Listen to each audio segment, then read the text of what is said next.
watching the mystical green beanie.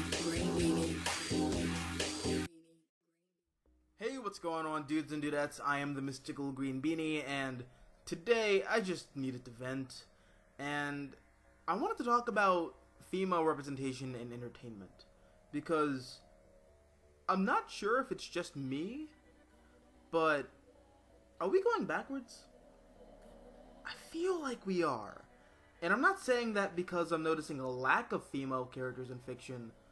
I'm saying that because I feel like there's a lot of unnecessary pandering to not just female audiences, but audiences in general.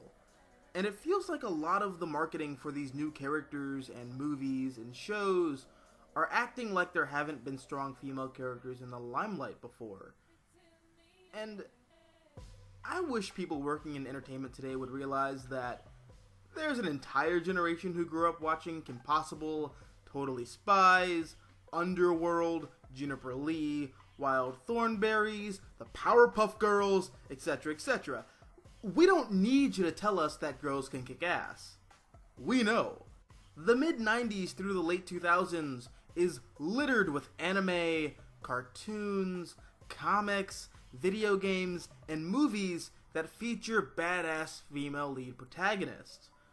So my question is this: what's with the sudden urge to pander to audiences as though there haven't been solid female protagonists this whole time? Is it for the BuzzFeed journalists in their mid-30s who didn't get the memo that Wendy Wu was a homecoming warrior?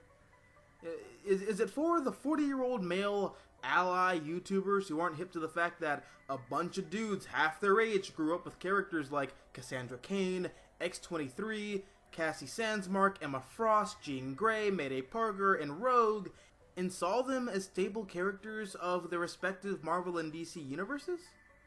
And I don't want to be one of those back in my day niggas, but back in my day, we didn't need to be sold on strong female characters. They were just there, alongside the other male heroes. And if you liked one of them, then you liked one of them. And if you didn't, then you didn't. Just like any other male character that was thrown in our face growing up. That's just the way it was. And there was no need to have trailers with the word hero and fade out the letter O because get it?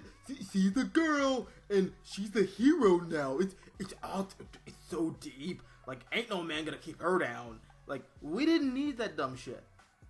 And I don't think we need it now either. And what's worse is that we're getting an influx of new female characters, which in theory is a good thing, but the execution is so cringe-inducing, it's hard to take a lot of them seriously, because they're not approached as characters, but much rather girl characters. And so far, this is less of an issue with video games and movies with original IPs, but when it comes to superheroes, oh.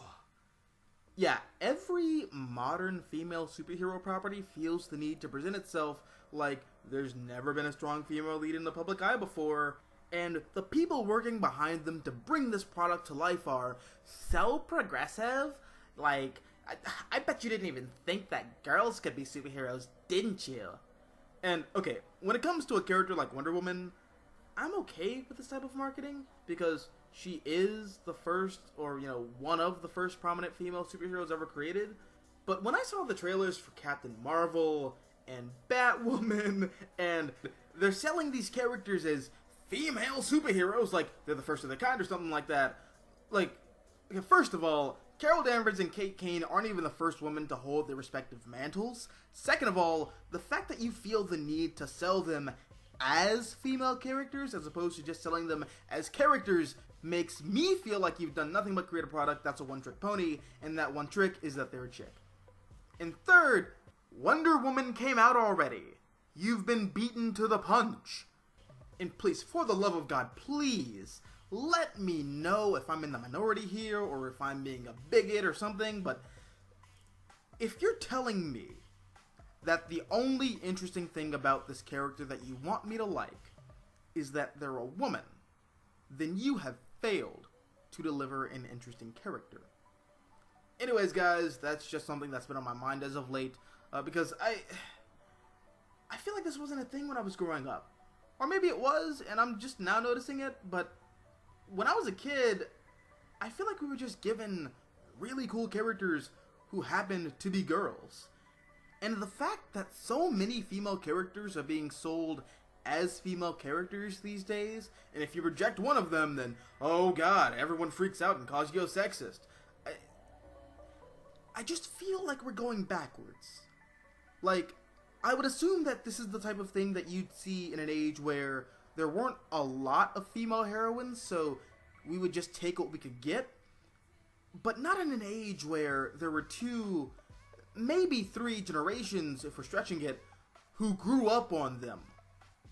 But what are your thoughts? What are your thoughts regarding my thoughts? Let me know down below in the comment section. Also, if you like this video, hit the like button, share, support the channel, and if you want to see more content like this, all you have to do is subscribe. I'm the Mystical Green Beanie. Thanks for watching, and as always, until next time, adios nachos, adios.